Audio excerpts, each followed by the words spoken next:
Buenos Aires. Manda un beso que recibimos con mucho gusto. Carlos Cuevas en Westchester, Pensilvania. José de Villa en Maracaibo. Jesús Grajirena en Caricuao, Caracas. Gino Peña en San Agustín, Caracas. Eh, el, dice Jesús Grajirena en Caricuao no se ve el eclipse porque tenemos cielo aparte. Dios.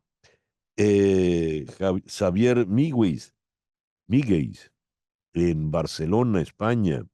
José Pérez en Santiago de Chile. Grey Hernández nos saluda. Me saltó Grey. En Denver, Colorado. Mucha expectativa por el eclipse. María Isabel Vargas en Palmersville, Tennessee. Guillermo Triana en Humboldt, Texas. David Madrid en Montreal, esperando el eclipse. Guillermo Lozada en Johns Creek, Georgia. María Morales en Lunes de Eclipse. Mimón y Ani Galvis están en Bogotá. Juan Acuña, nuestro amigo camionero. Mike Malone hoy nos saluda desde Illinois. Magalia Hernández en Dublín. Juan Bautista González en Caracas. Galia Colón en la isla de Margarita. Gracias a todos, pues, eh, por reportar la sintonía de En Conexión. En Conexión es una producción de Flor Alicia Anzola para Éxito 107.1 FM aquí en Miami. Muy buenos días, Flor Alicia. Buenos días, César Miguel. Eh, Laura Rodríguez está en la producción general. Buenos días, Laura. Muy buenos días, feliz comienzo de semana. Sí, Rosadita vino Laura hoy. En Madrid está Mariel Sofía Rodríguez, encargada de la producción informativa. Buenos días, Mariel Sofía. Muy buenos días y feliz inicio de semana para todos. Jesús Carreño en la edición y montaje, Carlos Prato en los controles. Buenos días, Carlos. Muy buenos días, feliz lunes. Y ante el micrófono, quien tiene el gusto de hablarles, César Miguel Rondón. Hoy es el día de San Dionisio Obispo, Santa Julia Biliart y San Ágabo. Ágamo.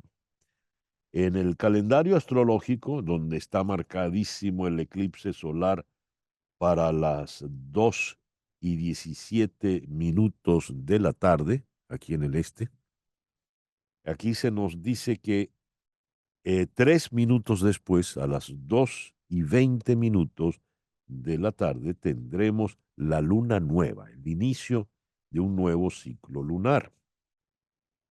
La luna nueva es el tiempo para sembrar, para implementar los nuevos propósitos, empezar un proyecto, asunto o actividad con muy buen.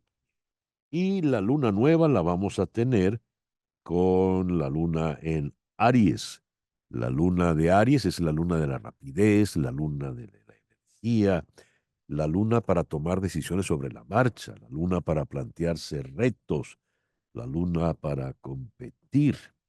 Es una buena luna, por ejemplo, para iniciar una dieta para adelgazar. El exceso del fin de semana puede empezar a perderlo hoy. Y atención, pelear o discutir es muy fácil con esta luna, así que eh, no, no, no se deje llevar por ese tipo de impulsos. Entonces tenemos eclipse de sol total a las 2:20 de la tarde, a las 2:17 la luna, eh, después de tapar al sol será la luna nueva ya, y está en Aries, y el sol en Aries también. La luna en Aries eclipsa al sol en Aries.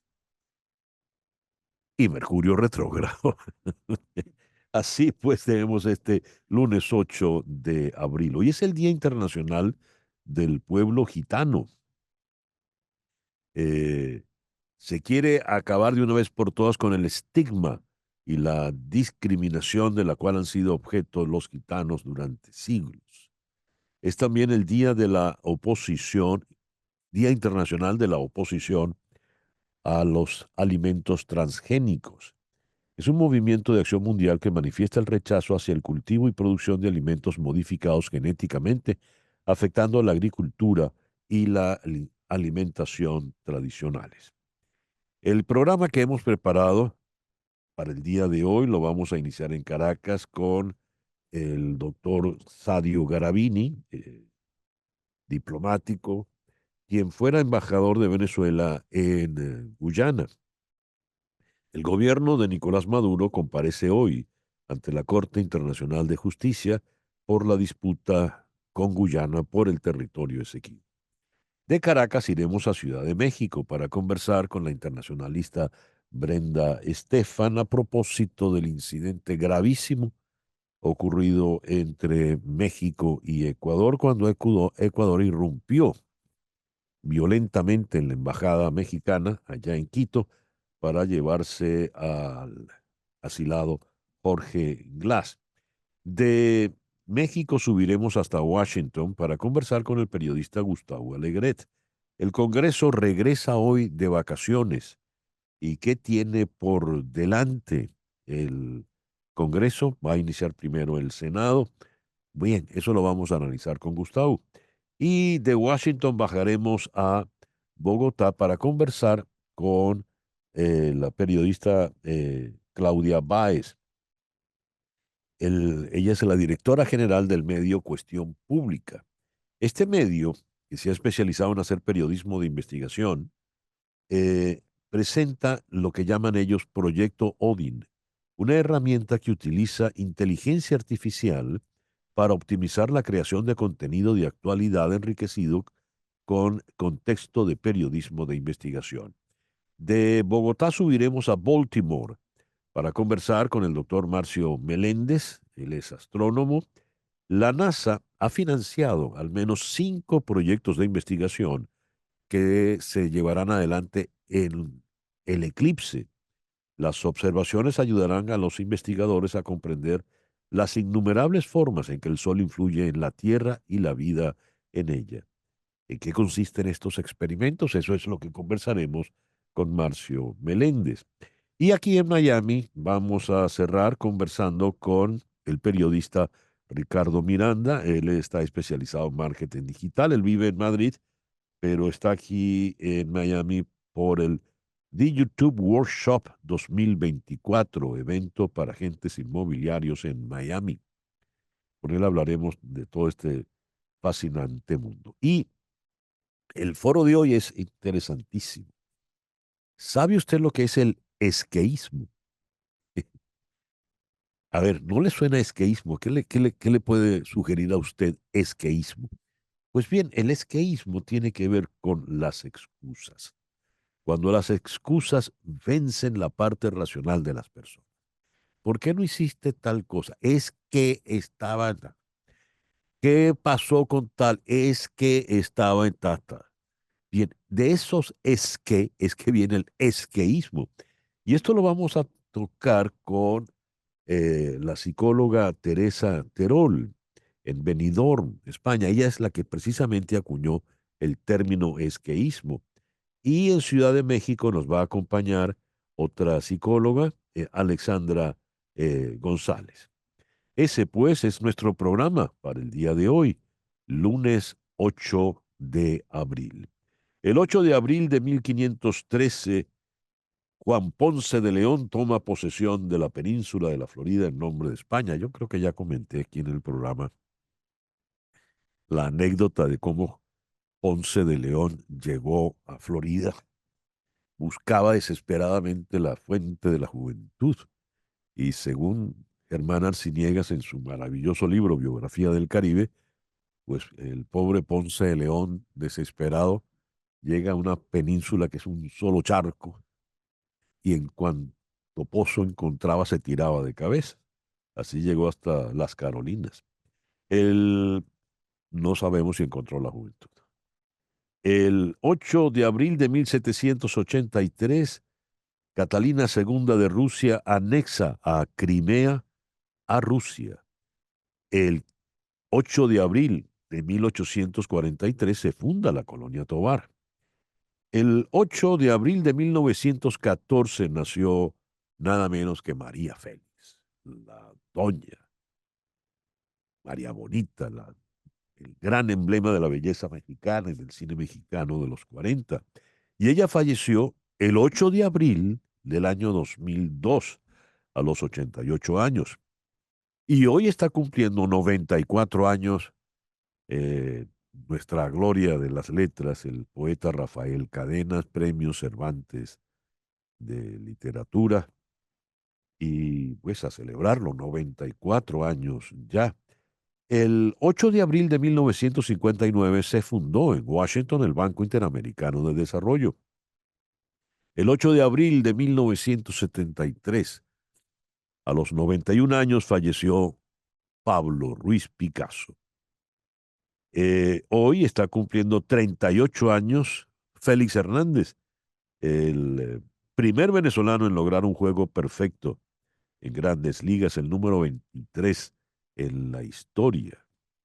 Y tal día como hoy, el 8 de abril del año 2018, Luis Ignacio Lula da Silva entra en la cárcel de Curitiba para cumplir una sentencia de 12 años por corrupción, pero solo pasó 19 meses y luego su condena fue anulada y ahora es nuevamente presidente del Brasil. El 8 de abril de 1742, en Dublín, se interpreta por primera vez el oratorio El Mesías de Georg Friedrich Händel. Vamos a seguir oyendo. El 8 de abril de 1876, en Milán se estrena la ópera La Gioconda. Y ahí está María Callas en el suicidio de La Gioconda de Ponchielli. El 8 de abril de 1922 nace la gran Carmen McRae. Y a las 9:15 de la mañana hacemos contacto con Hani Martínez Ward. Hani, muy buenos días, feliz inicio de semana. Buenos días, muchísimas gracias. Y bueno, estamos aquí, si ustedes ven en mis redes sociales, ayer hubo un accidente grandísimo que paralizó muchas calles aquí en Miami, y eso es lo típico que vemos también los sábados y los domingos. Y por eso es que siempre repetimos que nuestras oficinas están abiertas sábados y domingos y 24/7. Por eso usted puede llamar en cualquier momento para ayudarlo desde la escena del accidente. Al 855-DOLOR-55, 855-DOLOR-55, que equivale a 855-365-6755. Eh, Hani, tengo el testimonio del amigo Andrés González. Lo escuchamos, por favor. Mi nombre es Andrés Sí. González. Hace 3 años tuve un accidente. Un camión me chocó por la parte de atrás. Un tío me recomendó las oficinas de Hani Martínez. Desde ese momento, inmediatamente ellos tomaron cartas en el asunto. Nunca tuve que preocuparme por buscar un doctor, nunca tuve que preocuparme por buscar un quiropráctico. Ellos todo lo hicieron por mí. El monto que ellos consiguieron para mí me ayudó y me está ayudando a poder salir adelante otra vez, para poder empezar de nuevo. Este testimonio, Hani, tiene elementos importantes. Por una parte, él dice que ustedes se encargaron de todo. ¿De qué se encargaron puntualmente, Hani? Bueno, una de las cosas más importantes de que nos encargamos en nuestras oficinas es que el camión le estaba echando la culpa a él por salir en una salida del expressway. Y nosotros tenemos un ingeniero en nuestras oficinas que cuando hay una disputa, hay un problema de quién es el culpable o no, inmediatamente ese ingeniero puede bajar la información de lo que se llama la caja negra, no solamente del carro de la víctima, pero también del camión. Y pudimos básicamente desenmascarar la mentira que le estaba diciendo. Pudimos comprobar mediante la caja negra del camión que él había frenado de repente y que mi cliente iba a una baja velocidad saliendo del expressway y que el camión estaba distraído. Así que por eso decimos que somos un equipo y tenemos diferentes personas específicamente que se encargan de todo el proceso. Hani, y dice que con el dinero que lograron, ustedes para él está ayudándose. Ahora, ¿cuánto lograron para Andrés González? $880,000 por el caso. Dios mío, qué bien, qué bien. Exactamente. Wow, pero excelente. ¿Cómo trabaja tu oficina, Hani, en un caso como este? Ya nos contaste lo del Eh, ingeniero, pero los demás detalles, ¿cómo los trabajan? Bueno, de la misma manera que trabajamos todos los casos, al principio hay un proceso de investigación que puede durar hasta 30 o 60 días, especialmente con casos de camiones, donde hay que encontrar las pólizas que aplican y obviamente obligar a esas pólizas que acepten la culpabilidad. Ya cuando ellos aceptan la culpabilidad del 100%, entonces nosotros nos enfocamos en el tratamiento médico de la persona, buscar las lesiones internamente que en ese momento, al principio del accidente, no se ven. Y una vez que tenemos las pólizas, el dinero que puede aplicar, más la lesión, entonces podemos mandar una demanda sólida donde vamos a empezar, después de esa demanda, el proceso de negociación para obtener una pelea de adelante para atrás hasta que lleguemos a un acuerdo monetario y ahí es donde se acaba el caso.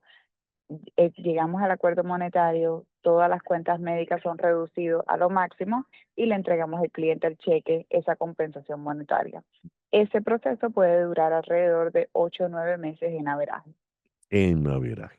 Por ello es que usted tiene que tener en la memoria de su teléfono celular el teléfono de Hani Martínez Ward. Se lo digo de inmediato, 855 dolor 55, 855 dolor 55, que equivale a 855-365-6755. Hani, y hoy es el día del eclipse. Todo el mundo está hablando del eclipse. Y más de un conductor estará manejando su carro, su vehículo y se va a distraer. ¿Qué sugieres tú para este día que tiene a todo el mundo en vilo con el fulano eclipse? Bueno, no se distraiga porque usted podría ser el culpable por el eclipse y maneje con mucha precaución porque va a pasar durante el día, durante horas de trabajo, durante el día, así que muchas personas todavía están en la calle. Mantener la distancia es lo más importante. Si usted mantiene distancia entre carro y carro y se distrae un poquitico, todavía va a prevenir un accidente. Y ustedes no atienden a los culpables, solo a las víctimas. Ani, Exactamente, solamente a las víctimas de accidentes, así que usted no se tiene que preocupar, que no defendemos a los seguros, no defendemos a los culpables, solamente a las víctimas. 855 dolor 55, 855 dolor 55, que equivale a 855-365-6755. Ani, muchísimas gracias por atendernos en esta mañana. Que tengas un lindo día. Muchas gracias. Hani Martínez Ward, tu abogada de accidentes. El editorial con César Miguel Rondón. A raíz del inaceptable incidente ocurrido en Quito, en la Embajada de México, muchos analistas en todo el mundo, especialmente en la América Latina, han coincidido en que el abordaje político en la actualidad no puede seguir dividiéndose entre derechas e izquierdas, porque esa no es la división real que tiene el espectro político actual. El espectro político está dividido realmente entre democracias y autocracias, porque el proceder autocrático, autoritario, despótico, eh, irresponsable e irrespetuoso de las normas, las reglas y las leyes, igual lo comete un hombre de derechas o un hombre de izquierdas. Y lo que hay que subrayar, por lo que hay que inclinarse y defender, es la prevalencia de la ley. Respetar las reglas, las normas, es lo que nos lleva a respetar el Estado de Derecho. El Estado de Derecho ha de funcionar domésticamente en un país, pero es lo que garantiza, en la medida de lo posible, la paz entre las naciones. El respeto al derecho ajeno es la paz, nos decía Benito Juárez. Pues, ya que cito al insigne presidente mexicano, hay que ver lo que ocurrió acá. No se trata de que el individuo asilado tuviese tal o cual delito. No, el asilo es sagrado. El derecho de asilo es sagrado.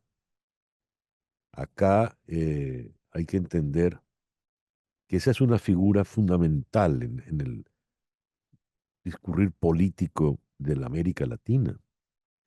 Ecuador tuvo asilado en su embajada en Londres por varios años a Julian Assange, el de Wikileaks. Y el muy poderoso gobierno británico nunca osó traspasar esa puerta. Cuando la policía ecuatoriana entra, irrumpe violentamente en la embajada del Ecuador, empuja al embajador, lo lanza, lo tira al piso, está agrediendo a México en su totalidad y está agrediendo a el derecho de asilo. Más de uno le oí decir, bien hecho. No, bien hecho, no, por favor. En este momento, en la Embajada de Argentina en Caracas, hay 6 personas refugiadas asiladas. ¿Qué pasaría ahí si tenemos un ejemplo como este? El mundo ya no se está dividiendo entre derechas e izquierdas. Se está dividiendo entre democracias y autocracias.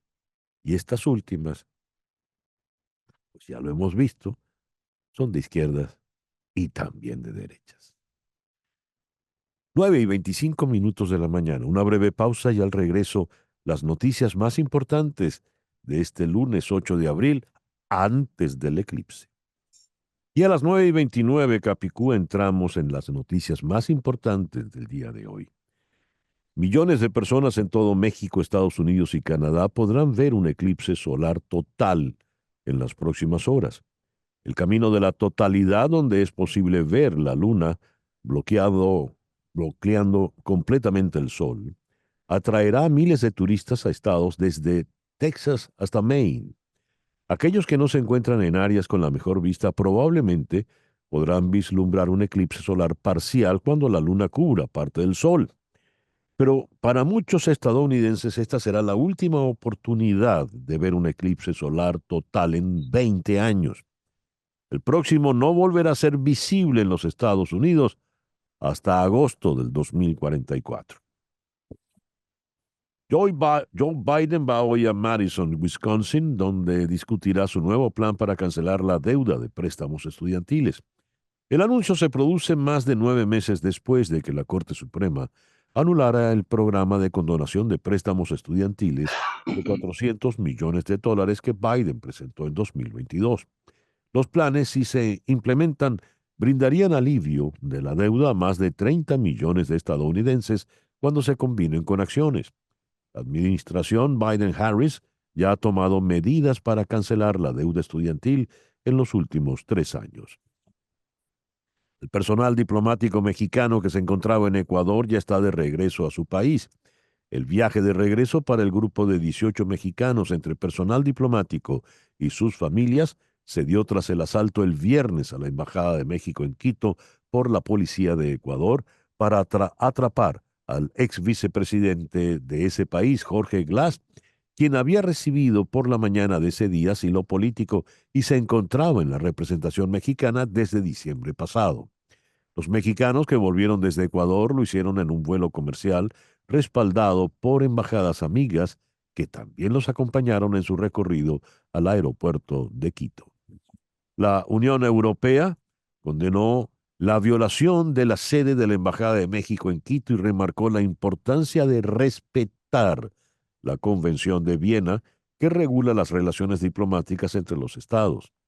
Cualquier vulneración de la inviolabilidad de los locales de una misión diplomática infringe la Convención de Viena y debe, por tanto, ser rechazada, se aseguraron los 27 en un comunicado firmado por el portavoz del Servicio Europeo de Acción Exterior, Peter Stano.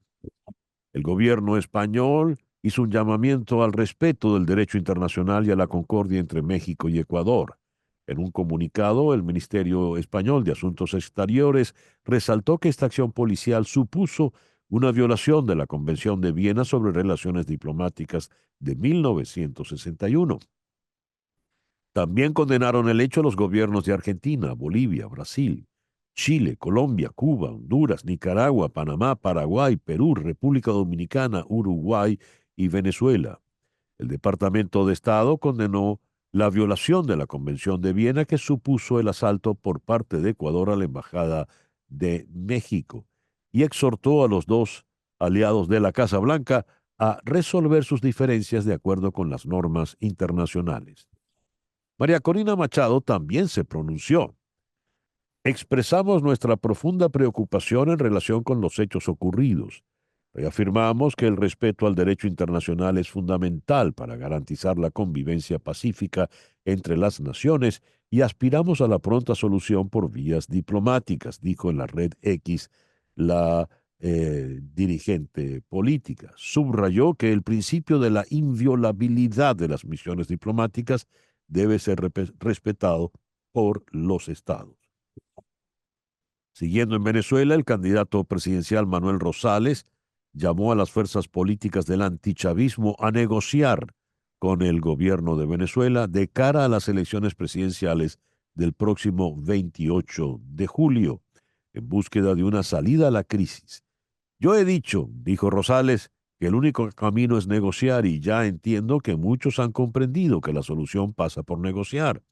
Hay que negociar el tema político y el tema económico. Rosales insistió en la necesidad de relanzar las negociaciones entre el gobierno de Maduro y la principal coalición opositora, la Plataforma Unitaria Democrática, para hacer cumplir el acuerdo de Barbados firmado en octubre pasado, cuando las partes acordaron garantías para los comicios. El primer ministro israelí Benjamin Netanyahu reiteró ayer domingo, cuando se cumplieron 6 meses de guerra en la Franja de Gaza, que no habrá un acuerdo de tregua si no vuelven a casa los 133 rehenes que siguen en manos de Hamás, y añadió que Israel no cederá ante las exigencias extremas de los islamistas. Por otra parte, Israel dijo que está retirando algunas tropas de Khan Yunis en Gaza en medio de señales de que los palestinos podrían regresar a la segunda ciudad más grande del territorio, gran parte de la cual ha sido reducida a escombros por los ataques aéreos israelíes. El ministro de Defensa, Yoav Galán, dijo que las fuerzas fueron retiradas en parte para preparar una ofensiva en Rafah, cerca de la frontera sur con Egipto. El chef español José Andrés afirmó que Israel está librando una guerra contra la humanidad misma y consideró imperdonable el ataque de las fuerzas israelíes que acabó el pasado 1 de los corrientes con la vida de 7 cooperantes de su ONG World Central Kitchen. Esto ya no se trata de los 7 hombres y mujeres que perecieron en ese lamentable evento. Esto está ocurriendo desde hace demasiado tiempo. Han sido 6 meses atacando cualquier cosa que parezca moverse, dijo José Andrés en una entrevista en la cadena ABC. Hoy la vicepresidenta de Venezuela, Delcy Rodríguez, junto a los integrantes de la delegación venezolana, presentará en la Corte Internacional de Justicia en La Haya el memorial de contestación de la demanda introducida por Guyana. Nosotros ya preparados, listos para destruir todas las mentiras de Guyana, que nunca ha tenido título ni tendrá sobre nuestro territorio, dijo Delcy Rodríguez en un video que compartió en la red X desde Holanda. Hemos venido a entregar la verdad de Venezuela, su derecho irrenunciable, y a decir desde acá que ni la ExxonMobil, el Comando Sur de Estados Unidos, ni la CIA, ni el gobierno títere de Guyana van a poder con el pueblo de Venezuela. Abordemos este tema. Vamos a la ciudad de Caracas. Allí está el doctor Sadio Garavini, quien fuera precisamente embajador de Venezuela en Georgetown. Sadio, muy buenos días. Muchísimas gracias por atendernos. Buenos días, César Miguel, y buenos días a todos los que nos escuchan.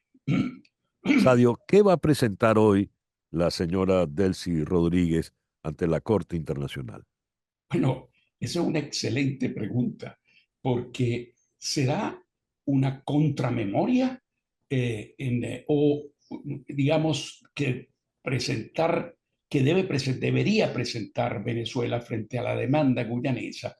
O sea, en pocas palabras, demostración de la invalidez del laudo arbitral de 1899.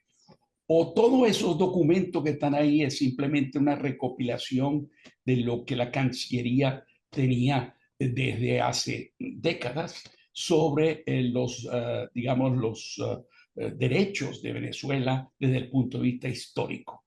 Esa es una gran pregunta, porque ¿dónde están los expertos juristas nacionales e internacionales que deberían haber trabajado durante estos 4 años? ¿Cuántos fueron desde a partir del 2017? Más de 4 años, para presentar lo que es una contramemoria.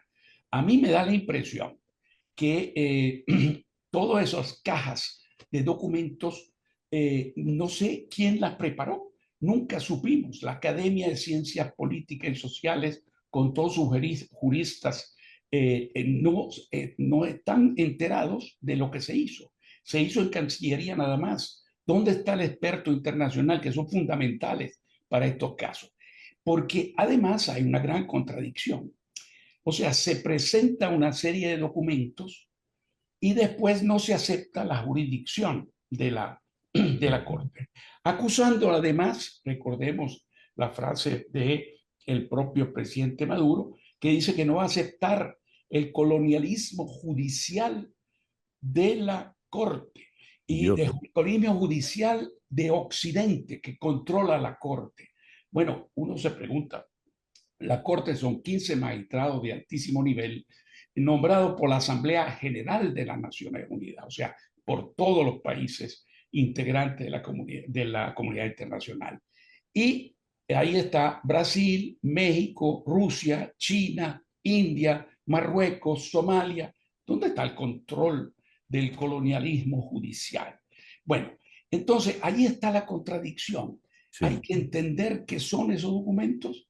Y después el punto fundamental, la no aceptación de la jurisdicción de la Corte, es como decirte, yo te entrego papeles, pero no te reconozco como Corte. ¿Cómo va a analizar esa Corte entonces nuestra situación? Sí, así hay que, una contradicción total. ¿En qué puede terminar todo esto, Sadio, dada tu experiencia y el conocimiento que tienes de Guyana, su relación con Venezuela? Bueno, lo que muy probable que pase, que simplemente dentro de un par de años, quizá 3, la Corte va a tomar su decisión, que es vinculante, inapelable y definitiva. Y ahí veremos cómo nos dejan. Venezuela dice, nosotros no vamos a aceptar el resultado, la sentencia de la Corte, y Guyana está obligada a negociar con Venezuela. Sí, cómo no, Guyana va a negociar con Venezuela, particularmente las áreas marinas y submarinas que no están delimitadas, pero a partir y a la luz de una sentencia favorable, muy probablemente favorable, de la Corte Internacional de Justicia y por lo tanto con el apoyo mayoritario de la comunidad internacional, empezando por Brasil, por cierto, Sí. CARICOM, Commonwealth, etc. Bien, complicado y difícil luce el porvenir. Sadio, muchísimas gracias por estos minutos en la mañana de hoy. Cómo no, gracias a ti, César, y un gran saludo a ti y a todos los que nos escuchan. Muchísimas gracias. El doctor Sadio Garavini, experto en las relaciones entre Venezuela y Guyana, fue embajador de nuestra Cancillería en la ciudad de Georgetown, precisamente. 9:41 de la mañana, una pequeña pausa y al regreso vamos a Ciudad de México para ocuparnos de la crisis entre México y Ecuador por el incidente en la embajada. Esto es En Conexión por Éxito 107.1 FM en Miami. César Miguel Rondón está en Conexión por Éxito 107.1 FM. Son las 9:45 de la mañana. Canero Fadul Immigration es una firma de abogadas de inmigración que ofrece servicios de inmigración laboral, familiar y humanitaria. Su equipo de trabajo busca soluciones y la mejor alternativa para que puedas establecerte en los Estados Unidos. Llama al 305-579-9218. 305-579-9218. Di que llamas de mi parte y la primera consulta es gratis. También puedes escribir a inmigraya@canerofadul.com. Canero Fadul Immigration. Reputación, confiabilidad y efectividad. Bien, regresan del asueto primaveral los parlamentarios en Estados Unidos y tienen por delante el Congreso una agenda congestionada, tanto en el Senado como en la Cámara de Representantes. ¿Qué puede resultar de esa agenda congestionada? Vamos a Washington, allí está el periodista Gustavo Alegret. Gustavo, muy buenos días, muchísimas gracias por acompañarnos en esta mañana. Gracias, César Miguel, es un gusto estar contigo en conexión. Antes de que llegue el eclipse, Gustavo, vamos a ocuparnos de, de esta situación en el Congreso. ¿Qué le espera a los senadores por un lado y a los representantes por el otro? Bueno, déjame jugar con las palabras. Yo creo que el Congreso está eclipsado por la polarización y Ya. está eclipsado también por Donald Trump de alguna manera. Yo creo que lo que les espera a los congresistas es un reto de difícil solución, más en un año electoral. El liderazgo de el presidente de la Cámara de Representantes, de Mike Johnson, pues está en entredicho. No quiere decir que lo vayan a sustituir, no creo que ese escenario se produzca, porque sería un tiro en el pie, como dicen los estadounidenses, pero sí lo tiene difícil, porque va de un solo voto y no puede permitirse el lujo de perder a otros diputados o miembros de la Cámara de Representantes de su propia formación, porque los demócratas sí están votando de manera unánime. En bloque. Y por lo tanto, lo primero que creo que vale la pena destacar es, uno, que Mike Johnson tiene un reto muy difícil. Distribuyó esa carta recientemente entre los congresistas instándoles a votar. Lo que está en juego es su autoridad. No creo que su liderazgo, porque no me parece que lo vayan a cambiar antes de las elecciones, porque mostrarían caos y eso en año electoral no es muy recomendable estratégicamente, pero nunca se sabe. Pero sí creo que su autoridad para mantener las filas unidas y sacar adelante legislaciones básicas o necesarias para el país sí está en entredicho. Y la segunda está relacionada con esta: hasta qué punto Donald Trump tiene ascendencia sobre las diversas facciones del Partido Republicano o no. ¿Cuál es la influencia real de Donald Trump hoy en esas votaciones? Comencemos por la última pregunta que formulas, Gustavo. ¿Cuán grande es la influencia de Trump? Pues dado que las votaciones van de uno, es mucha, porque con tal de que consiga que un par de sus más fieles acólitos decidan romper filas con Mike Johnson y con el partido, por hacer el ruido electoral que algunos necesitan para sus campañas en sus estados, logran el efecto contrario. Y Donald Trump se mantiene como la figura de influencia en el liderazgo del partido. Donald Trump ha ido captando desde hace años el Partido Republicano en su base, en el partido y en la dirección del partido y también en la Cámara, de alguna manera, de manera indirecta, al ganar la influencia de los candidatos que él propone, y por lo tanto consigue que sus acólitos estén ahora en muchos más lugares de responsabilidad. Y por lo tanto, al instalo de un voto, pues la influencia de Trump es importante, porque no es que puedas movilizar a una minoría, es que con tal de que movilices a uno, ya dejas al partido en la estacada. Ya. Entre los proyectos está planteado el impeachment al secretario de Seguridad Nacional, Alejandro Mayorkas. ¿Qué puede ocurrir allí? Yo creo que eso forma parte de la narrativa de campaña. A los republicanos les interesa mucho que la inmigración, la situación en la frontera, la crisis migratoria continúe siendo un elemento del campo de batalla político y mantener ese proceso de juicio político construye o contribuye a esa narrativa de que el gobierno es el responsable de esa crisis. Sin duda, las políticas de la administración Biden tienen de alguna manera responsabilidad, pero yo no soy de la opinión de que la crisis migratoria sea culpa de Joe Biden. La crisis migratoria tiene múltiples responsabilidades o causas: el cambio climático, la inseguridad, el autoritarismo, la falta de oportunidades, la violencia. Esas son las verdaderas causas, ¿no? Y la política de acogida de Biden pretendía ser más humanitaria, como dice, y eso contribuyó a un cierto, probablemente, efecto llamada. Nos reciben humanitariamente. ¿Es Biden responsable de esa crisis? No.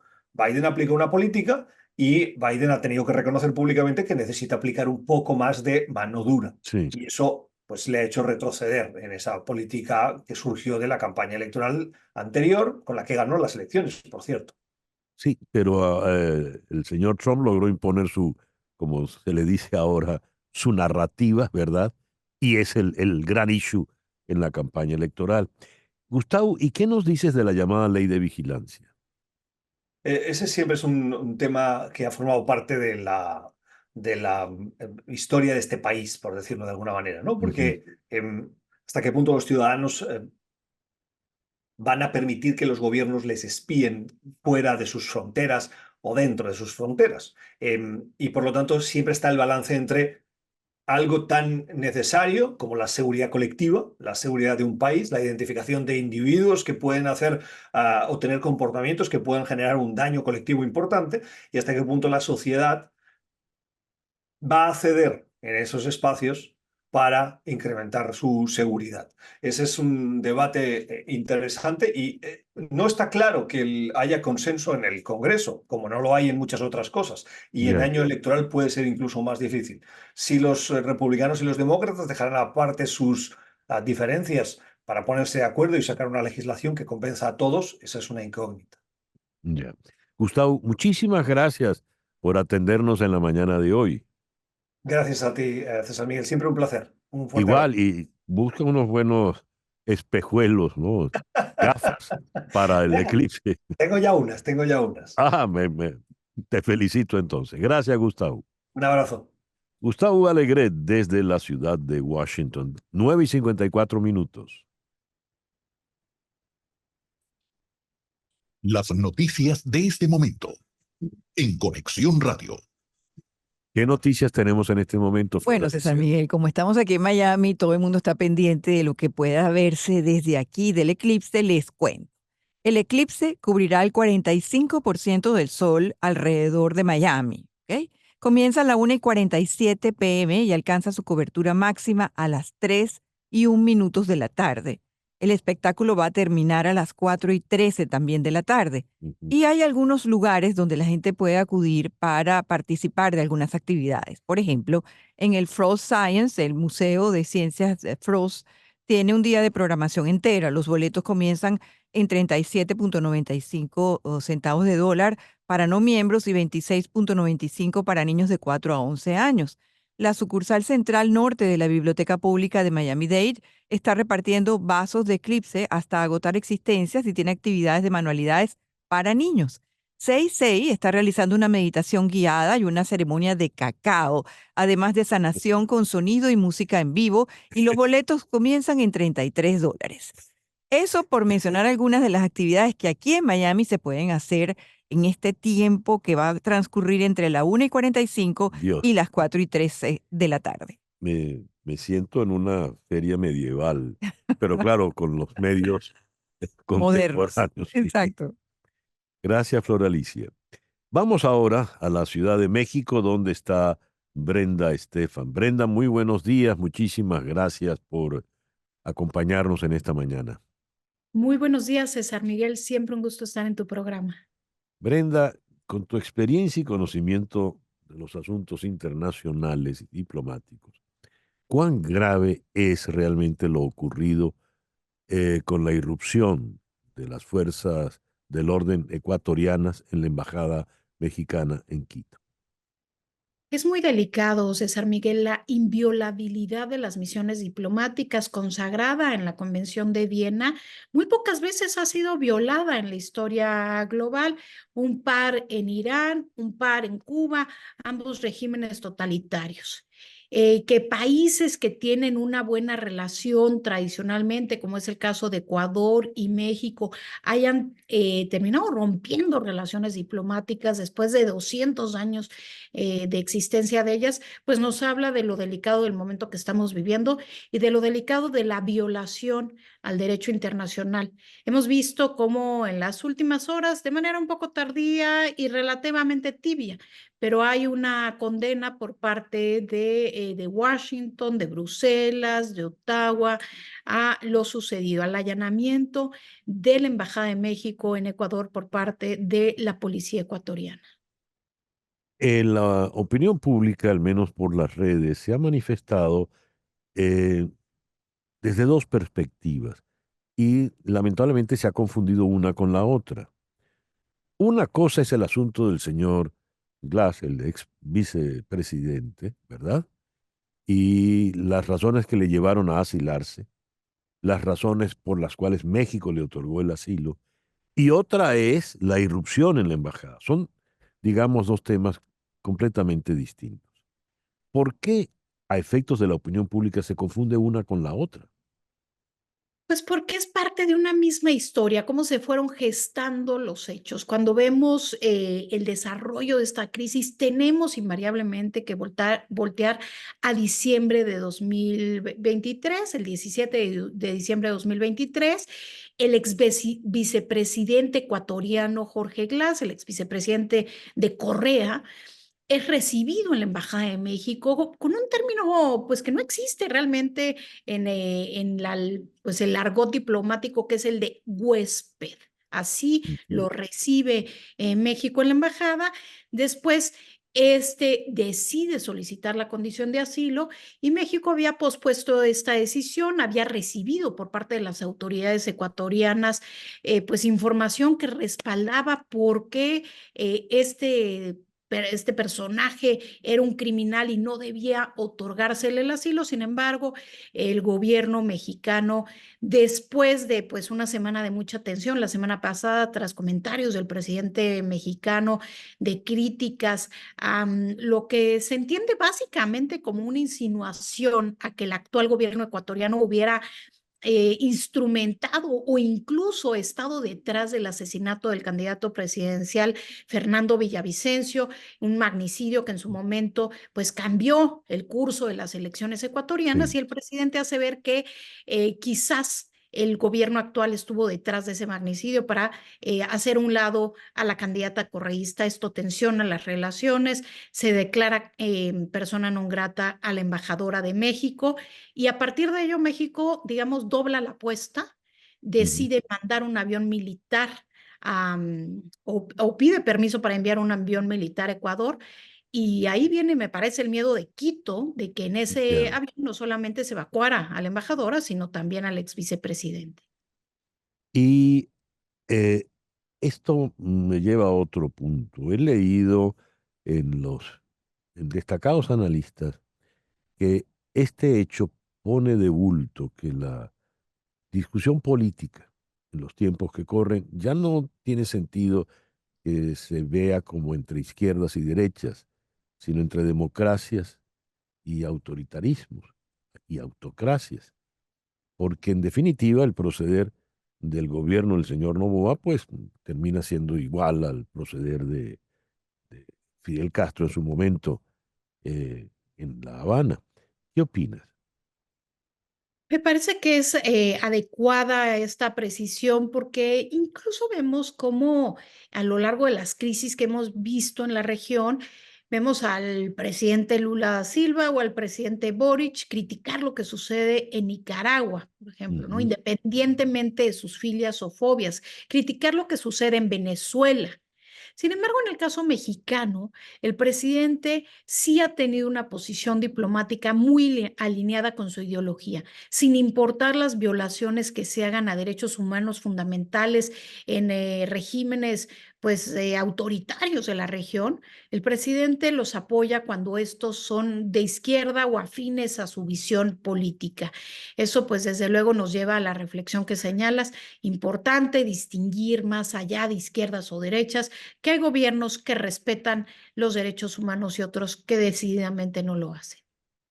Leí un mensaje, un tuit de el amigo Enrique Krause, diciendo bien que el señor López Obrador llame la atención a respetar las leyes internacionales, pero él también debería respetarlas en el plano doméstico.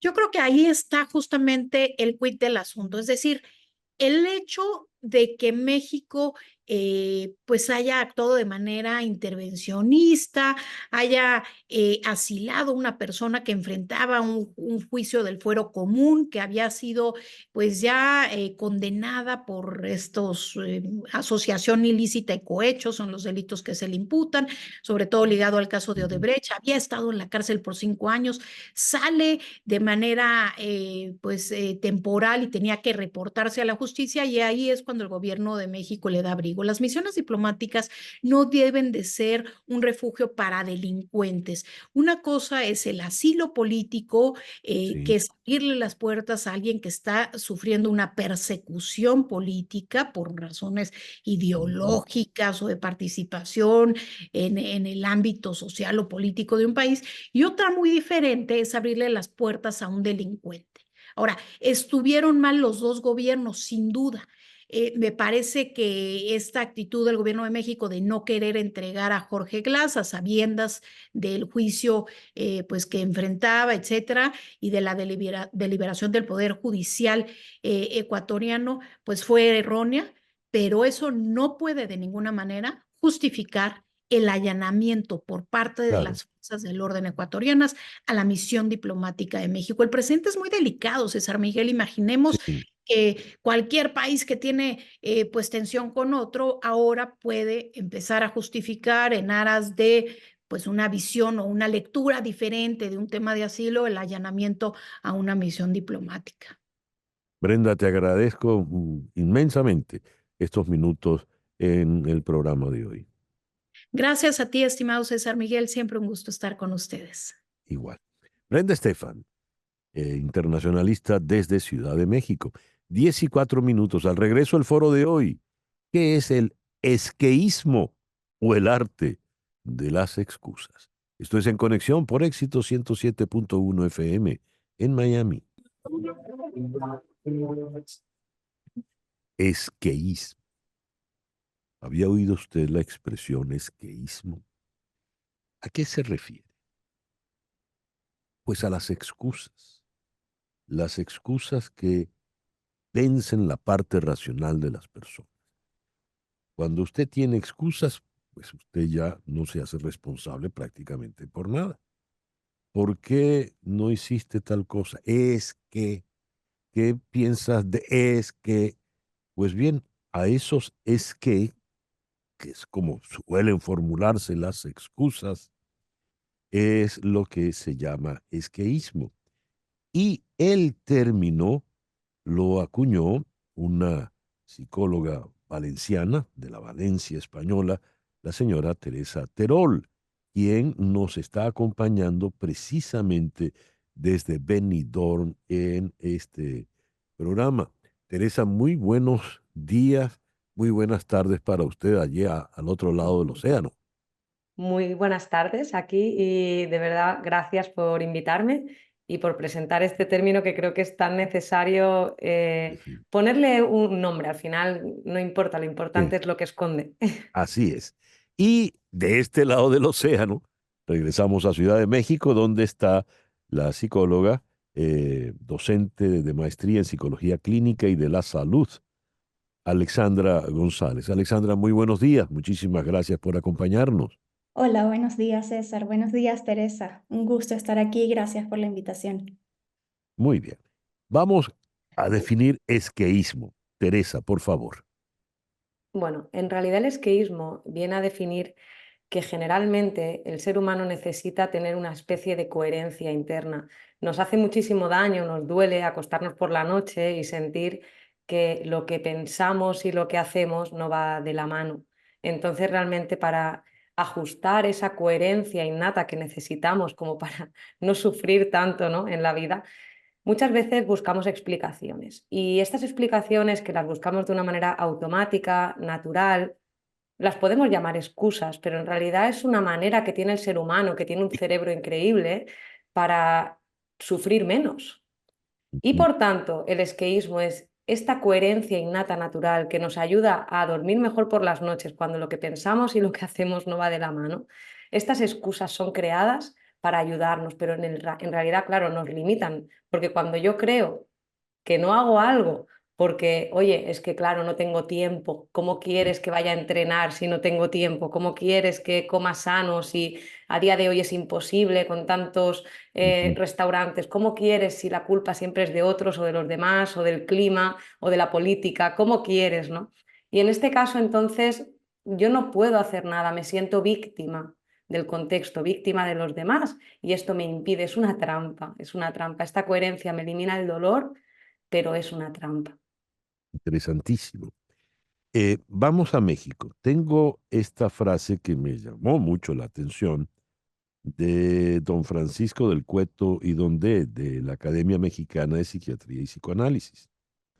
La diferencia entre aquellas personas que tienen una vida aceptable y aquellas que tienen una vida excelente no es la ausencia de miedo, sino la ausencia de excusas. Alexandra, me gustaría, por favor, que ahondaras en esta idea. Bueno, esta idea creo que puede abordarse desde diferentes ángulos, ¿sí? Un primer ángulo que podemos utilizar es lo que estaba comentando Teresa, sobre esa consistencia interna que tenemos entre nuestros valores, nuestras creencias y nuestras conductas en el entorno. Cuando somos coherentes, porque tenemos claros, para empezar, cuáles son nuestros principios, nuestras creencias que nos rigen, ya tenemos un camino avanzado en la ruta de vivir excelentemente, de tener una Ujú. vida plena, ¿sí? Orientada hacia la autorrealización. Sin esa conciencia de quiénes somos y en qué creemos, es difícil que podamos plantearnos conductas que nos permitan desempeñarnos de la mejor manera posible, ¿ya? Entonces, muchas veces las excusas también parten de esta falta de, o esta dificultad para contactar con nuestra identidad, con nuestros principios, con nuestra esencia, ¿sí? Y vamos actuando un poco como tirando flechas. Entonces, puede que nos salga muy bien y tengamos una vida adecuada, pero no va a ser la mejor posible. A ver, oigo esta explicación y empiezo a entender o imaginarme, corríjanme ustedes, por favor, que hay una realidad en mí, hay una persona que soy, pero hay otra que yo quiero que se formule, ¿no? Y debo comer sano, pero ¿cómo voy a comer sano si no puedo ir ahí? Tengo que comer en la calle X. Es que, siempre el es que. Eso me puede llevar a mentirme, ¿verdad? A que yo viva mi vida mintiéndome a mí mismo. ¿Y eso de qué manera me separa de ser un mitómano? Porque el mitómano es el que se miente a sí mismo. Teresa, ¿podrías ahondar en esto, por favor? Claro, aquí la cuestión es que para que haya una mentira, entiendo que hay una intención Ujú. de mentirnos, ¿no? Y en realidad, estas excusas, a ver, hay veces que sí que hay excusas que nos las ponemos de una manera muy clara y lo sabemos. Una parte de nosotros lo sabe, solo que de verdad queremos creernos estas excusas. ¿Por qué? Porque nos mantienen tranquilos. Es como el que fuma y dice, bueno, es que pues mi abuelo fumó toda la vida y no le pasó nada, ¿no? Y prefiere abrazar esa idea de que de verdad no pasa nada, y como nada en la vida es, todo depende y todo tiene ángulos y puntos de vista, no hay verdades completas. Por tanto, sí, claro, puede ser que alguien fume toda la vida y Ujú. viva muchos años, pero claro, estás comprando papeletas, ¿no? Entonces, Ujú. ¿hasta qué punto es una mentira? Hombre, lo es, pero no es una intención, no es que nos engañemos, no es que la persona que se pone excusas lo haga con total conciencia, se siente por las noches a ver qué se le ocurre, sino que es más bien un automatismo innato. ¿Qué pasa? Que darnos cuenta de estos pensamientos boicoteadores, y has dicho algo muy bueno, que una cosa es lo que yo quiero, ¿no? Lo que yo deseo a nivel más de valores, como decía también Alexandra, la persona que yo quiero y anhelo ser, y la persona que luego me comporto, lo que luego hago porque tengo excusas. Y yo siempre digo una frase que es: deseo y felicidad pueden ser tremendamente incompatibles justo por esto. ¿Qué? Por favor. Teresa, Sí, continúa la idea porque me quedé con la intriga. La claro. incompatibilidad entre el deseo y la felicidad.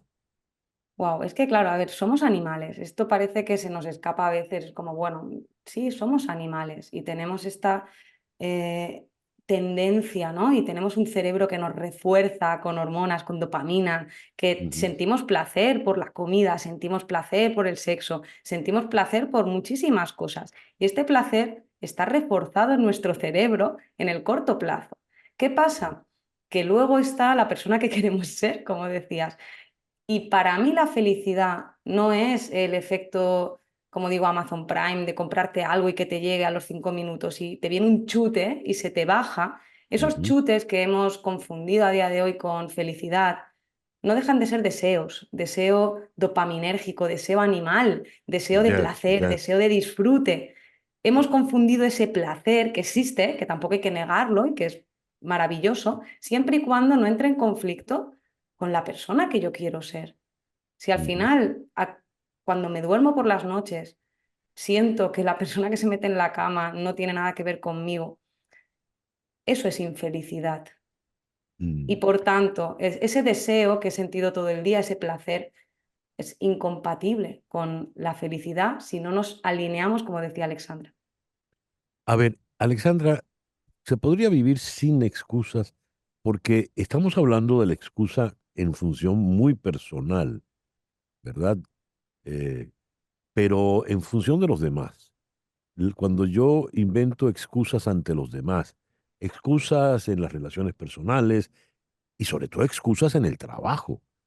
¿Por qué no hiciste tal documento que estaba pendiente? Es que X. ¿Se podría, Alexandra, por favor, me gustaría si pudieses tocar esa parte? Se podría, depende. A ver. Y quiero quizás ampliar un poquito esta idea desde dos perspectivas. Una, desde el punto de vista más evolucionista que venía comentando Teresa sobre esta esencia animal que tenemos, muchas de nuestras conductas están orientadas a garantizar nuestra supervivencia en un entorno que puede ser desafiante, ¿sí? Que nos suele presentar muchos obstáculos.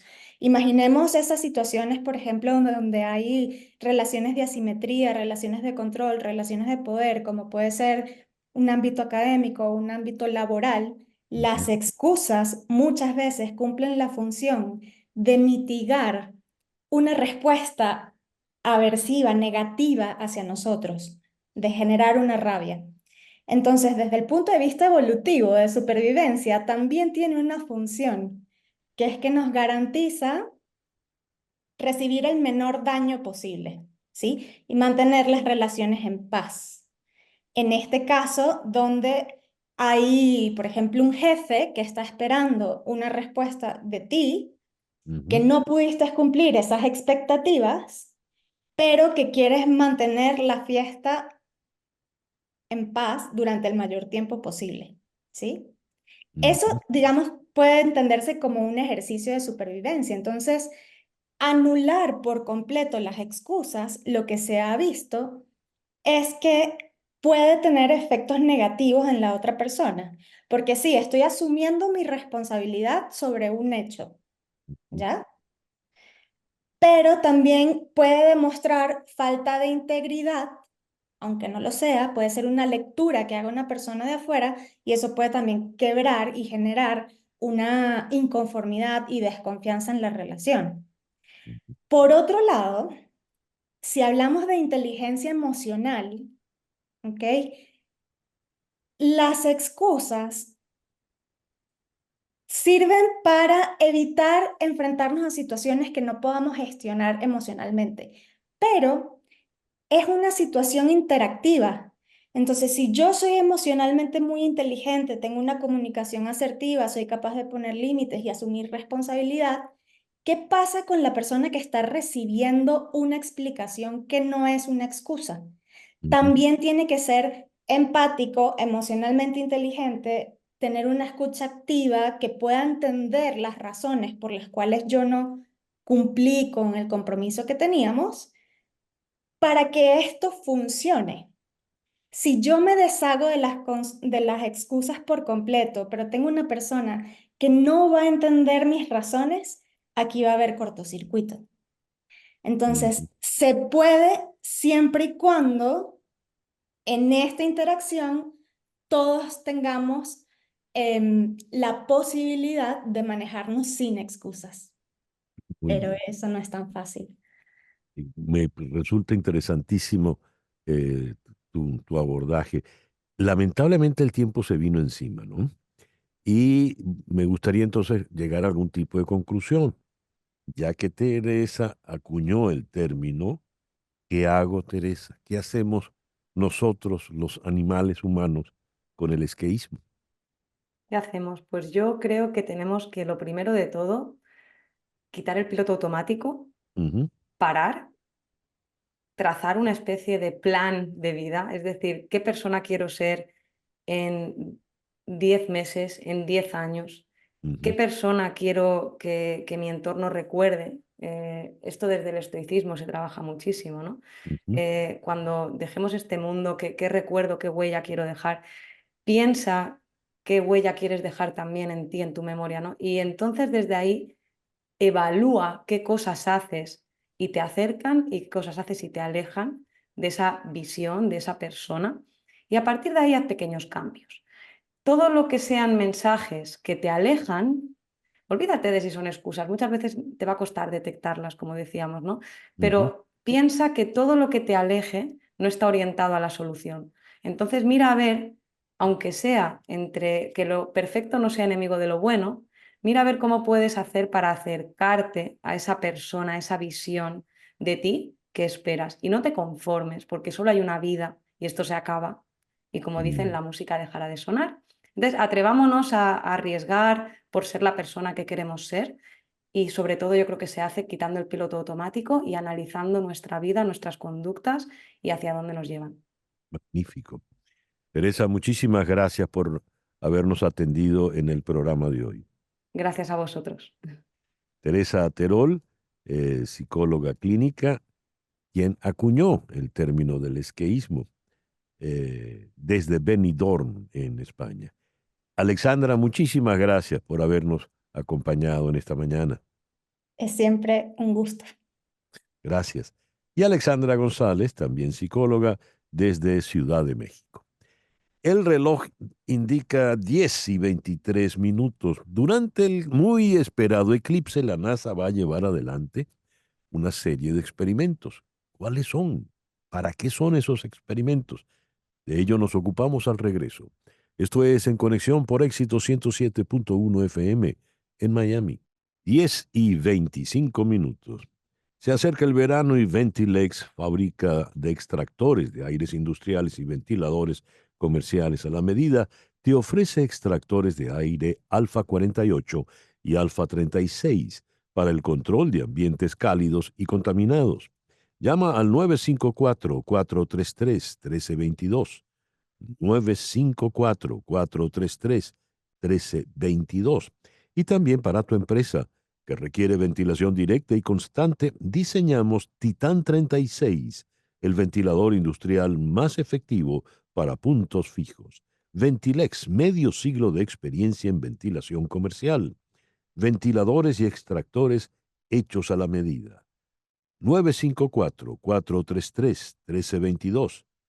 954-433-1322 de Ventilex. Baby, baby, baby, don't leave me. Ooh, please don't leave me. all by myself.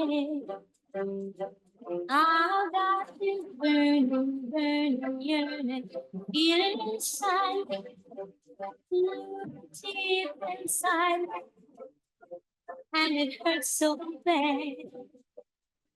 You came into my heart, so tell me.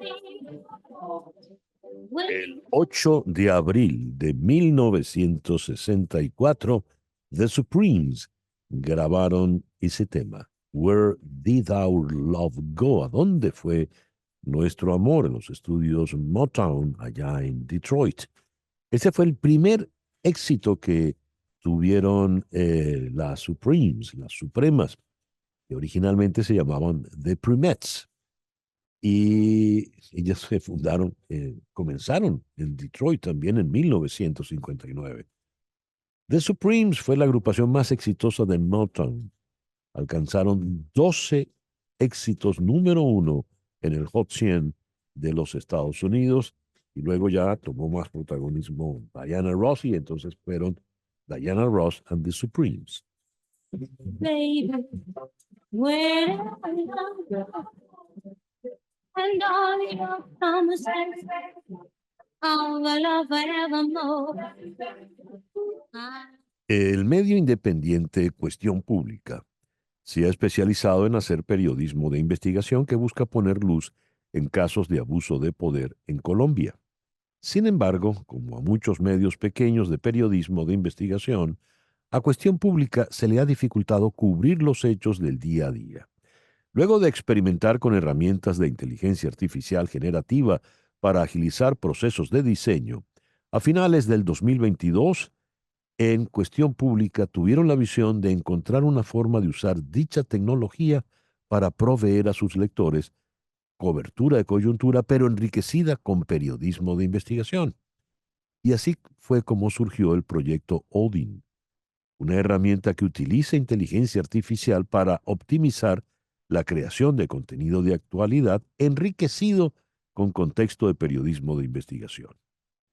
La directora de Cuestión Pública es la periodista Claudia Báez. Vamos a Colombia para conversar con ella. Claudia, muy buenos días. Muchísimas gracias por atendernos en esta mañana. Muy buenos días, César Miguel. Un gusto estar contigo aquí esta mañana. ¿Qué es el proyecto Odin? ¿Cómo llegan a él? Bueno, nosotros empezamos, somos un medio de por sí tecnológico. Siempre hemos hecho periodismo de investigación, pero también potencializado con periodismo de datos y tecnología. Y durante 5 años hicimos 2 grandes investigaciones de periodismo de datos e investigación que controlan el poder legislativo y también como los planes políticos que existen en Colombia. Una de ellas se llama Sabemos lo que hiciste la legislatura pasada, que es el patrimonio de los congresistas, y la otra es Juego de Votos, inspirada en Juego de Tronos, ¿no? que cuenta cómo está el poder, el control del poder de los territorios por grandes familias políticas.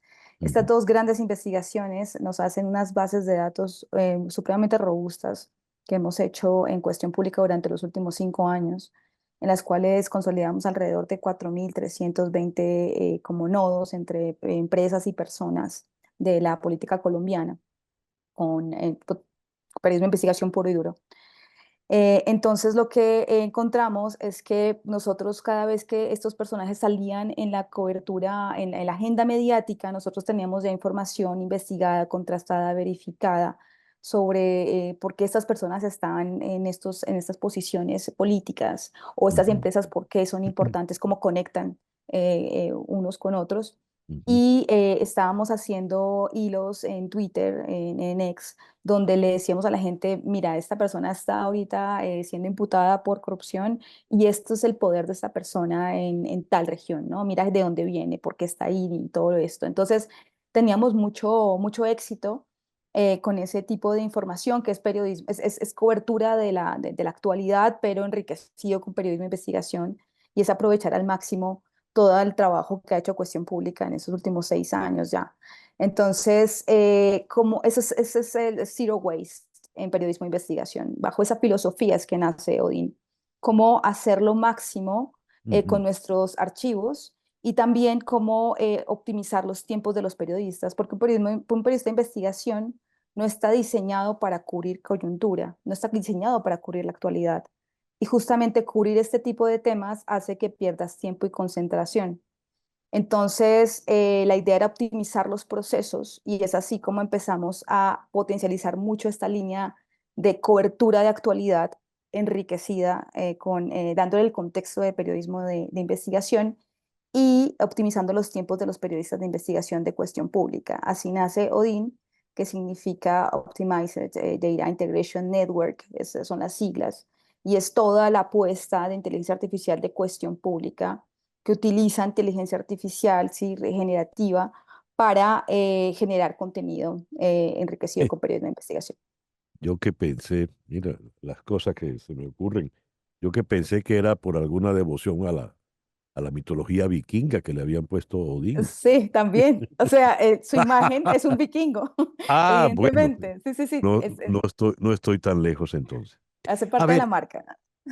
fíjate, Claudia, y este proyecto Odín se puede aplicar, se puede extender a otros ámbitos, porque ustedes lo han diseñado en función de Colombia y de los temas que trabajan, pero pensando en un contexto más amplio, latinoamericano, por ejemplo, ¿se podría? Claro, nosotros, Odin es un proyecto supremamente ambicioso. Esta es la primera etapa, porque al final tú te das cuenta que todo esto de la tecnología y lo que está pasando con inteligencia artificial y periodismo, estamos encaminados al multiformato, es decir, cómo creas contenidos, multicontenidos en diferentes formatos para diferentes audiencias. Eso es lo que todo el mundo está en este momento haciendo con inteligencia artificial. Lo que es novedoso con Odin es cómo conecta con las bases de datos de cuestión pública, se contextualiza, vectorizamos la Ya. información y hacemos este tipo de contenido. Sin embargo, esa es la primera etapa. La idea es justamente monetizarlo a otras redacciones que puedan sacar lo mejor, lo máximo de sus investigaciones, de sus contenidos, de los hallazgos periodísticos que ya tengan y que puedan calar en agenda mediática. Porque al final lo que pasa con un medio como Cuestión Pública, que está especializado en periodismo de investigación, es que mientras estás haciendo la investigación, que es larga, que toma meses, que es dispendiosa, no estás en el radar de la ciudadanía, no estás en la agenda mediática, no estás teniendo la retentiva, ¿no? Estás como en esa agenda pública. Sí. Y lo que hace Odin es justamente darle al medio, con la mejor optimización de la información y de los tiempos, esa relevancia que necesita mientras hace su misión, que es el periodismo de investigación. Entonces, para otros medios, claro que sí, incluso para medios que cubren actualidad. Es decir, todos los medios tienen archivos vastísimos, ¿no? Grandes, extensos de información que puede ser agregada en esta coyuntura, en este tipo de metodología y empezar a hacer con ellos más. Es una manera de ir hacia un periodismo mucho más completo y de mayor densidad, porque se va a beneficiar tanto el periodismo de investigación como el periodismo de actualidad, el que tiene que cubrir el acontecer diario, ¿no? Exacto. Lo que pasa es que el periodismo de investigación al final es este periodista que, digamos, cuando el periodismo de actualidad está sacando los datos, los saca sueltos, ¿no? Y va armando como un gran mapa, pero el periodismo de investigación y de datos lo que hace es conectar este dato con este dato y va conectando los puntos. Y Claro. es ahí donde salen las grandes investigaciones. Entonces, si tú logras, sobre todo a la ciudadanía, no darle el dato suelto, capturaron a tal persona por posible corrupción en el caso de los contratos XYZ, pero tú le dices al ciudadano, pero es que mira por qué esta persona Sí. tiene el poder que tiene, dónde ha llegado, por qué ha llegado a esos lugares, quiénes son sus padrinos políticos, cómo ha manejado y controlado el poder. Cuando tú le dices eso al ciudadano, el ciudadano se da una idea de exactamente por qué estas personas están mojando la agenda mediática, ¿no? Ya. Excelente. Te felicito, Claudia, porque es realmente un logro importante que va a trascender. Claudia, muchas gracias por haber estado con nosotros en esta mañana. Gracias a ti, César Miguel, por la invitación y un gusto estar aquí con ustedes. Gracias. Claudia Báez, periodista, la directora general de Cuestión Pública, quien diseñó este proyecto Odín. Nos habló desde Bogotá, 10:36. Gracias, Flor Alicia. Hablando del eclipse, leo que la NASA ha financiado al menos 5 proyectos de investigación durante este eclipse. Las observaciones ayudarán a los investigadores a comprender las innumerables formas en que el Sol influye en la Tierra y la vida en esta Tierra, en este planeta. ¿Cuáles son esos proyectos? Vamos a Baltimore. Allí está el doctor Marcio Meléndez, científico principal de óptica astronómica en el Instituto de Ciencia del Telescopio Espacial, precisamente en Baltimore. Marcio, muy buenos días. Muchas gracias por estar con nosotros en el programa de hoy. Hola César, muchas gracias por la invitación y siempre un placer hablar contigo. Gracias. ¿Cuáles son estos proyectos que ha financiado la NASA, estos experimentos durante el eclipse? Sí, tiene por lo menos 5 y una cosa que quisiera mencionar antes es que casi todos estos experimentos tienen una componente importante de educación para educar a la gente. Entonces, son muy interesantes porque no nada más la información que nosotros podemos tener sobre cosas en la Tierra como la parte superior de la atmósfera, etcétera, sino tiene una componente importante de educación. Uno de estos muy interesantes proyectos es, por ejemplo, van a ir 2 aviones con distintos instrumentos a tratar de seguir, a perseguir el eclipse solar. Nosotros sabemos que el eclipse se dura aproximadamente 4 minutos en totalidad. Ellos van a poder extenderlo hasta 6 minutos en aviones. Y algo muy interesante para los que nos están oyendo es que si tú dices, bueno, 6 minutos, tú vas en avión, deberías poderlo ver por mucho más tiempo. La sombra de la luna sobre la Tierra se mueve a más de 2000 kilómetros por hora. Uno lo ve muy lento, Dios. pero va de 2500 hasta más de 4000 kilómetros por hora. Entonces, un avión va a un cuarto de la velocidad de esos 700 kilómetros por hora. Entonces, bueno, pueden extenderlo un poco, pero la sombra realmente se mueve muy rápido. Wow. Otro de los proyectos muy interesantes es combinado es la utilización de transmisiones, de transmisores en radio, donde mucha gente va a utilizar, esto es parte de esta ciencia ciudadana, van a utilizar sus receptores de radio para enviar señales. Y ver cómo estas señales durante los eclipses solares se modifican, es decir, la intensidad, etcétera. Recordemos que las transmisiones en radio pasan a través de la ionosfera, una parte ionizada de la esfera, de la atmósfera de la Tierra, que es muy importante para nosotros porque ahí pasan muchas de las comunicaciones. Entonces queremos saber durante el eclipse qué sucede con esta zona, qué sucede con nuestras transmisiones. Otro de estos también, la Universidad de Virginia, el Politécnico de la Universidad de Virginia, también tiene otras antenas en radio para tratar de conectar lo que sucede en el eclipse solar aquí en la Tierra con la actividad solar como tal, es decir, con las manchas solares, con las eyecciones que tiene el Sol, las explosiones de material ionizado que el Sol tiene. Y por último, alguno en esto, complementando lo que es la ciencia ciudadana, va a pedir a la gente que cree, por ejemplo, combinar películas en alta definición sobre qué sucede en el momento del eclipse total, cuando estamos en totalidad, qué sucede con las temperaturas en los distintos lugares donde estamos, qué sucede con los animales, con los ruidos que Sí. el eclipse solar hace. Son proyectos muy interesantes que realmente requieren este esfuerzo global, ¿no? ¿Por qué, a tu entender, Marcio, este eclipse ha despertado tanto interés? Bueno, desde un punto de vista práctico, atraviesa, como ustedes lo dijeron anteriormente, por la mitad de los Estados Unidos, donde hay más de 30 millones de personas viviendo, ¿no? Pasa por muchas ciudades importantes como Cleveland, San Antonio en Texas, viene desde Sinaloa en México y termina en Canadá. Entonces, es algo que muchísima gente va a poder apreciar. Otra cosa muy importante que pasa es que justamente estamos en un pico de actividad en el ciclo de 11 años del Sol. Es decir, el Sol está mucho más activo de lo normal, estamos casi en el pico. Y además también este es un eclipse donde la Luna está más cerca de la Tierra. Por lo tanto, va a cubrir mucho más el sol relativamente hablando, lo cual va a permitir que nosotros podamos entonces ver muchísimo mejor la corona del sol, que es esta capa exterior del sol. Entonces, la combinación de tener la Tierra más cerca, por lo tanto, ver mucho mejor la corona y estar en un pico de actividad del sol, hace que además tengamos un eclipse en totalidad que va a durar casi el doble de lo que duró el último en América del Norte, que fue en el 2017. Son casi más de 4 minutos 27 segundos. Entonces hay como muchos factores que están combinados aquí para que esto sea un gran evento. ¿Qué sugieres tú como experto para poderlo ver? Bueno, claro, no verlo directamente, eso es lo primero, ni siquiera en totalidad verlo directamente.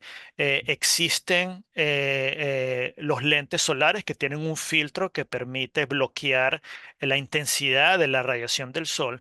Si no tienes eso, yo les recomiendo a la gente, muy fácil, es agarrar cualquier caja que ustedes tengan, ponen un papel aluminio en uno de los orificios de la caja y con un alfiler le abren un huequito al papel aluminio. Ese huequito es muy pequeño, es mínimo ese huequito con un alfiler. Del otro lado lo que va a hacer es proyectar una imagen invertida del sol. Y ustedes ahí, cuando lo reflejen, lo proyectan en el piso, van a poder ver el sol de una manera totalmente sin ningún problema para sus ojos. A ver, entiendo. Agarro la caja tiene un hueco. Pongo un papel de aluminio sobre el hueco. Con un alfiler le abro un mini huequito. Pongo la caja contra el sol en el momento del eclipse. Y lo que voy a ver es el reflejo en el piso. Exactamente. No voy a ver por el huequito. No vas a ver por huequito, no utilicen la caja No, para ver un huequito. Lo que queremos no. es que sea el reflejo del sol a través de ese huequito lo que ustedes van a ver. Y la parte de la caja, si es una caja suficientemente grande, puede ser reflejado en el interior de la caja y ustedes lo ven de un lado o en un lugar donde ustedes puedan ver la sombra esa sombra del sol reflejada en el piso. Nunca vean el sol directamente. Muy bien. Marcio, muchísimas gracias por estos minutos en el Gracias, programa de hoy. César. Gracias a ti. Bueno, Disfruten el eclipse. sí, señor.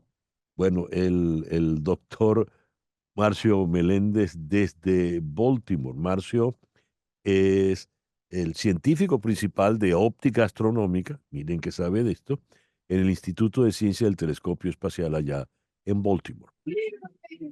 ¿Por qué es bueno, aconsejable tener un canal de YouTube? No, eso es bueno para los artistas, la gente que está en la farándula. No, de repente un médico debe tener un canal en YouTube o algún abogado, en fin. ¿Qué es hoy por hoy un canal de YouTube y por qué pasa a ser eso necesario? Está en la ciudad de Miami de visita un experto en marketing digital. Él vive en Madrid, pero como decía, está aquí de visita. Hablo de Ricardo Miranda. Ricardo, muy buenos días. Muchas gracias por acompañarnos. ¿Qué tal, César? ¿Cómo estás? Buenos días para ti y para toda tu audiencia. ¿Por qué es bueno tener un canal de YouTube? ¿Qué es hoy por hoy un canal de YouTube? Bueno, para que tengas una idea, YouTube es el segundo buscador más usado de todo el mundo después de Google y es la misma empresa, o sea, son primos hermanos. Y Ujú. esto hace que YouTube sea una gran oportunidad para los profesionales que quieren ganar autoridad en este buscador, que quieren aparecer en esos primeros resultados. Y además, YouTube tiene una particularidad y es que para, digamos, contextualizar, el 18% de los canales de YouTube que tienen menos de 1000 suscriptores aparecen en los primeros resultados de búsqueda cuando la gente está pues haciendo una búsqueda de algún contenido concreto dentro de esta plataforma, lo cual significa una oportunidad importante para legitimarte, para ganar autoridad, como decías tú, si eres médico, si eres realtor, si te dedicas al mundo de los negocios, pues ser visto como una persona que sabe de su área, que es un experto o una experta en su área. Por eso es importante estar hoy en día en una plataforma como lo es YouTube. Además que YouTube tiene algo bien particular, es que a diferencia de otras redes sociales, su contenido no perece. Es decir, cuando tú publicas, por ejemplo, en Instagram o en X, ese contenido tiene las horas contadas a nivel de Ujú. distribución. En YouTube no pasa eso. En YouTube el contenido siempre está vivo, siempre es evergreen. ¿Y qué puedo hacer yo en un canal de YouTube? Porque en X yo pongo un mensaje y punto. En Instagram sabemos, videos, imágenes, fotos, algún comentario, pero uno siente que que son para cosas quizá irrelevantes. Uno presume que en YouTube solo pueden ser cosas importantes. Bueno, a ver, todas las plataformas tienen su propia dinámica, ¿no? Yo creo que en el caso de YouTube pasa algo también, y es que YouTube ha tenido que amoldarse a los nuevos hábitos de consumos verticales de las redes sociales. Por eso en YouTube vemos dos ventanas principales. Están los videos largos, que son los videos horizontales, y están los videos cortos, que se llaman literalmente shorts, que son los videos verticales, que tienen las mismas características de un Reel o de un TikTok, por lo cual están diseñados para que la gente descubra a los creadores de contenido, pues el tipo de consumo de shorts se hace a nivel de scrolling, es decir, la gente está haciendo scrolling, viendo el contenido y descubriendo creadores. A diferencia de los videos largos, que digamos son un poco más cualificados para la audiencia, en tanto que la gente lo está buscando, porque la gente hizo una búsqueda y se consiguió en los primeros resultados el video y decidió voluntariamente ir a ellos. Entonces tienes lo mejor de los dos mundos en YouTube y por eso se potencian las oportunidades profesionales para estar allí, para conseguir nuevos clientes, para ganar autoridad, que yo creo que es una de las cosas más importantes, ¿no? Porque cuando alguien está buscando un producto o un servicio, en el caso de los realtors, por ejemplo, busca cerciorarse que esa persona es realmente seria, que esa persona sabe, que esa persona conoce de la materia, y esa investigación la hace de manera activa el usuario. Y por eso es un repositorio que es ideal para contenidos que no perecen, contenidos de los que se pueden hablar por largo tiempo. Ricardo, estás aquí en Miami porque vas a dar un taller al respecto. Así es, así es. Este jueves 11 voy a dar un workshop, se llama The YouTube Workshop 2024 y viene de la mano de un grupo de real estate que se llama Cabral Group. Precisamente estoy en sus instalaciones y ha tenido esta iniciativa porque ha visto que bueno, hay una necesidad de parte de los realtors y en esta ciudad donde hay tantos realtors de poder tener su canal de YouTube, de poder crecer en YouTube, pero que no saben cómo, porque mucha gente piensa que YouTube es subir un video y ya está, y olvidarte de lo, como dicen en España, o sea, subes el video y hasta luego Mari Carmen, y no va de eso. YouTube es una plataforma que hay que configurar correctamente, es decir, desde la miniatura, porque tú imagínate, César, que tu primo es Steven Spielberg y te hace los videos, pero resulta que si tú no tienes una buena miniatura, un buen thumbnail, una buena portada, que es como, para efectos del mismo ejemplo, es como el póster de tu película, pues la gente no clica en ese video, por lo cual no tienes reproducciones. Entonces, esas son las cosas que vamos a explicar en este workshop, que está dirigido principalmente a realtors, pero que hay unos cupos específicos destinados a empresarios, a personas que tienen productos o servicios y que quieren aprender de este universo. Magnífico. Y como te digo, realmente es una oportunidad y va a ser además totalmente gratuito, por lo cual hay que aprovecharlo porque bueno, quedan pocas plazas. Como te imaginarás, al ser gratuito, el evento se ha llenado súper rápido. Y bueno, hemos decidido ampliar un poco esos cupos para que cualquier persona que esté viéndonos en ese momento se pueda apuntar.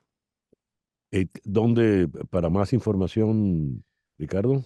Sí, pueden seguirme en las redes. Mis redes son @popinteractivo, POP Interactivo, Ricardo Miranda.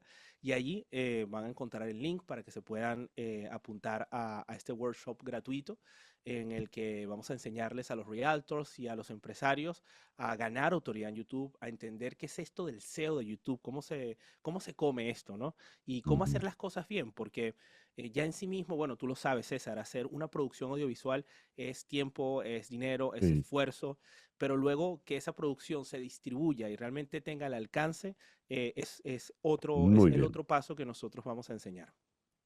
Bueno, muchísimas gracias, Ricardo, por habernos Gracias a ti, acompañado César. en la mañana de hoy. Ricardo Miranda, quien dará The YouTube Workshop 2024, 10:56. En Conexión fue una producción de Floraliza Anzola para Éxito 107.1 FM, con Laura Rodríguez en la producción general, Mariel Sofía Rodríguez en la producción informativa, Jesús Carreño en la edición y montaje, Carlos Prato en los controles y ante el micrófono, quien tuvo el gusto de hablarles, César Miguel Rondón.